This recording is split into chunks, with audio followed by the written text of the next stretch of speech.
The coffee shop was packed that Tuesday morning, but Emma didn't care about the line or the noise or the fact that she was already running late. She cared about making her point to her friend Sarah, loud enough that the entire place could hear her dismissive laugh. "I'm just saying, single dads are nice and all, but they're so focused on their kids they forget how to actually romance a woman. They're basically just walking diaper bags with dad jokes." She didn't notice the man standing directly behind her, didn't see the way his jaw tightened or how his fingers gripped his phone a little harder. But Sarah did, and her eyes went wide. Before we continue with what happened next, if you're enjoying this story of unexpected connections and second chances, please hit that like button and subscribe to our channel. Trust me, you won't want to miss how this unfolds, and we bring you stories like this every week that will touch your heart and maybe even change how you see the world.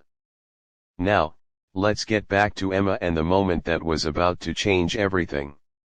The man stepped forward, and Emma finally turned to look at him. He was tall, with tired eyes that somehow still held warmth, wearing a slightly wrinkled button-down shirt that suggested he'd dressed in a hurry. There was a small stain on his collar that looked suspiciously like jam. He smiled, but it wasn't friendly. It was challenging. "Single dad like me can't please a woman," he said quietly, leaning in just close enough that his words were meant only for her. "Wanna bet?" Emma felt her face flush crimson. She opened her mouth to apologize, to explain, to say something, anything, but he was already walking away with his coffee, leaving her standing there with Sarah's shocked expression and her own burning embarrassment. She watched him go, noting the way he held the door open for an elderly woman, the gentle way he moved through the world despite the edge she'd just witnessed. "Oh my God," Sarah whispered. "Emma, that was brutal." The thing was, Emma hadn't always been so cynical. 3 years ago, she'd been engaged to Marcus, a man who'd swept her off her feet with grand gestures and expensive dinners and promises that evaporated the moment she'd mentioned wanting children. He'd looked at her like she'd suggested they move to Mars, and within a month, he was gone, posting pictures with a new girlfriend who proclaimed on social media that she was proudly child-free. Emma had built walls after that, convinced herself that the kind of love she wanted didn't exist, that men either didn't want commitment or didn't know how to maintain passion once responsibility entered the picture. Single dads had seemed like the ultimate proof of her theory, men so consumed by their children that they had nothing left to give a partner. But that moment in the coffee shop stuck with her. She found herself thinking about those tired eyes, the confidence in his voice, the way he'd called her out without being cruel. She went back to the same coffee shop the next Tuesday, telling herself it was just because they made good lads, knowing she was lying to herself. He wasn't there. Or the Tuesday after that. By the third week, she'd given up, ordering her usual and turning to leave when she heard a small voice say, "Daddy, that's the mean lady from your phone." Emma turned to see the man from the coffee shop, this time with a little girl of about 6 or 7, holding his hand and looking at Emma with curious eyes. The man, whose face had gone slightly red, tried to shush his daughter, but the damage was done. "Your phone?" Emma asked, one eyebrow raised. He sighed, running a hand through his hair. "I may have told my daughter about an encounter I had here. She may have asked to see what you looked like, so I may have pointed you out from across the shop last week. In my defense, I used it as a teaching moment about not judging people before you know them." His daughter, who had the same warm eyes as her father, piped up again. "Daddy said you seemed sad, not mean. He's usually right about stuff like that."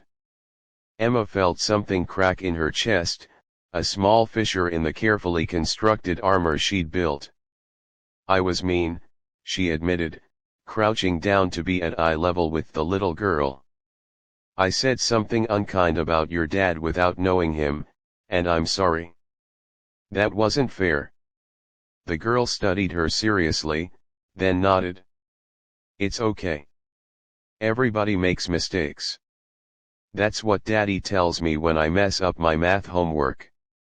The man, who finally introduced himself as Daniel, looked like he wanted to be anywhere else, but his daughter, Lily, had apparently decided Emma was now interesting. Do you like pancakes? Lily asked.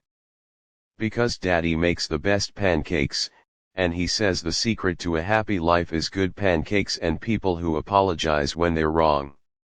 Daniel groaned softly. Lily, you can't just invite random people to breakfast.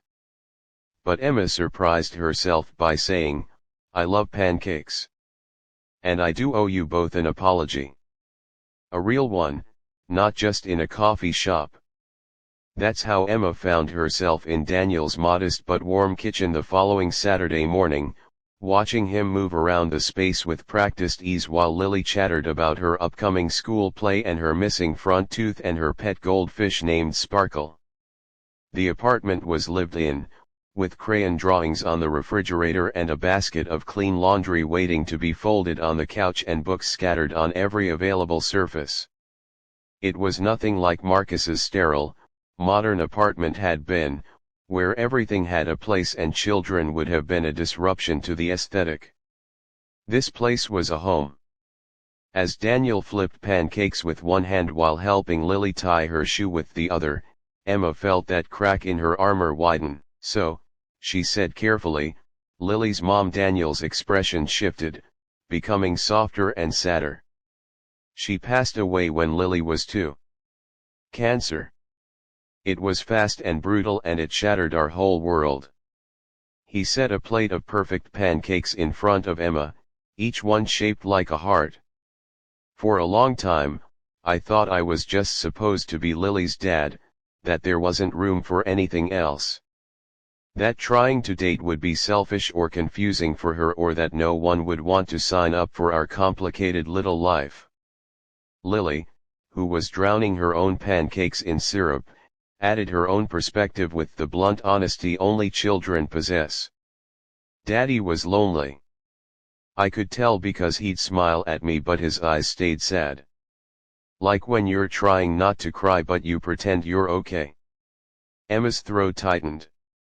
She looked at this little girl, so perceptive and caring, and then at Daniel, who was trying to be both parents, trying to hold everything together, succeeding in ways he probably didn't even recognize.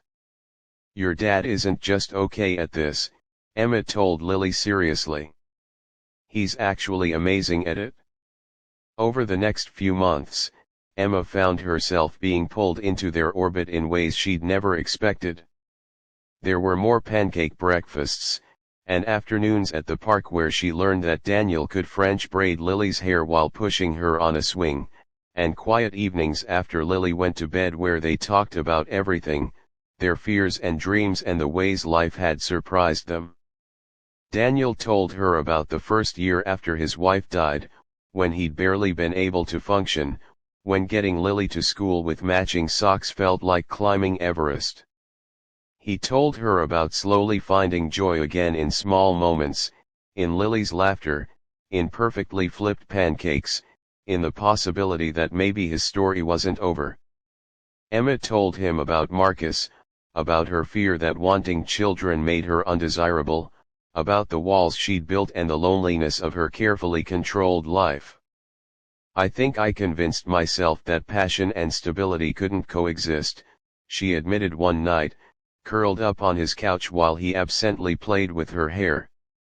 That if a man was responsible and present and good with kids, he couldn't also be exciting or romantic. That those things were mutually exclusive. Daniel was quiet for a moment, then shifted so he could look at her directly. I won't lie and say it's easy to balance everything. Some nights I'm so tired I fall asleep during Lily's bedtime story. Sometimes I forget to do anything romantic because I'm worried about permission slips and dentist appointments and whether she's eating enough vegetables. He cupped her face gently, his thumb tracing her cheekbone. But Emma, being a father didn't erase the part of me that wants to love someone completely. It didn't delete my ability to desire or romance or make a woman feel cherished. If anything, it taught me what really matters. Grand gestures are easy. Anyone can book a fancy restaurant or buy expensive gifts. But showing up every single day, remembering the little things, being present even when it's hard, building a life together that's messy and real and full of love, that's the romance that lasts. That's the kind of love that actually means something. Emma kissed him then, tasting coffee and possibility and a future she hadn't let herself imagine. But dating Daniel meant dating his whole life, and that included navigating the complexities of Lily's feelings. The little girl was wonderful, but she was also grieving a mother she barely remembered and protective of the father who'd been her whole world. There were moments when Lily would cling to Daniel, wedging herself between him and Emma on the couch, asking pointed questions about whether Emma was going to leave like Mommy did. Those moments broke Emma's heart, made her understand that loving Daniel meant signing up for complicated emotions and difficult conversations and a child's fear of abandonment. One particularly hard evening, after Lily had thrown a tantrum about Emma joining them for movie night, Daniel put his daughter to bed and